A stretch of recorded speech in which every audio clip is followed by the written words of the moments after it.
శ్రీమాత్రే నమ. హరి ఓం. మన ఒక శిష్యుడు వచ్చి, గురుగారు ఏదన్నా కార్యక్రమం అనుకుంటుంటే చాలా విసుగొస్తోందండి, అనుకున్న పనులు అవ్వడం లేదండి మాకు అంటున్నాడు. అతని యొక్క సందేహం ప్రతి ఒక్కరికి ఉంది. మీ యొక్క ప్రతి కార్యక్రమం పూర్తి అవ్వాలంటే సంకల్పంతో పాటుగా 3 వ్యవస్థలు మీ దగ్గర ఉండాలి. మొదటిది, మీ అలవాటు మార్చుకోవాలి. ఫస్ట్ ఖచ్చితంగా 4 గంటలకు నిద్ర లేవాలి లేదా 5 గంటలకు నిద్ర లేవాలి. ఈ రూల్ ఖచ్చితంగా పెట్టుకోండి. మొట్టమొదటిది మీ అలవాటు. రెండోది మీ ఆలోచన. నేనే చెయ్యగలను, ఏ పనన్నా నా వల్లే అవుతుంది, నేను మాత్రమే ఈ పని చేయగలుగుతాను అనే సంకల్పం, అనే ఆలోచన ఖచ్చితంగా ఉండాలి.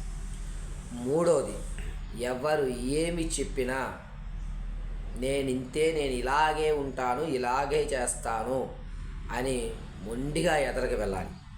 ఈ 3 నీ ఆయుధాలైతే కనుక పార్వతీ పరమేశ్వరుల అనుగ్రహం నీకు తోడై అర్జునుడు నడిపించినటువంటి శ్రీకృష్ణ పరమాత్ములుగా నీ యొక్క విజయాన్ని నీ దగ్గరికి పరమశివుడు తీసుకొచ్చిస్తాడు. దీని కొరకు 41 రోజులు దీక్షండి.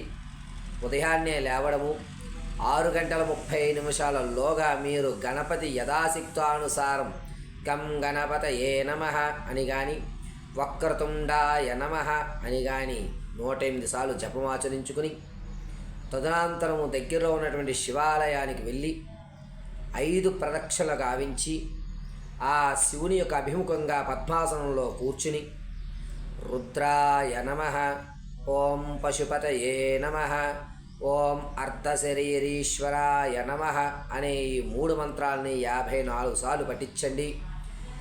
ఈ విధంగా కుదిరితే 21 రోజులు ఖచ్చితంగా చెయ్యండి. విజయం మీ చెంత ఖచ్చితంగా చేరుతుంది. దీనికి ఖచ్చితమైన ప్రకారం చెప్తున్నాను. 6:30 నేను చెప్పేటువంటి ఈ క్రతువు పూర్తి చేసి చూడండి. ఖచ్చితమైన మార్పు మీ జీవితంలో లభిస్తుంది. పరమేశ్వరి అనుగ్రహం కూడా లభిస్తుంది.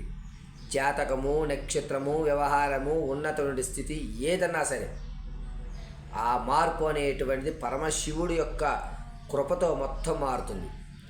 మంగళం మహత్.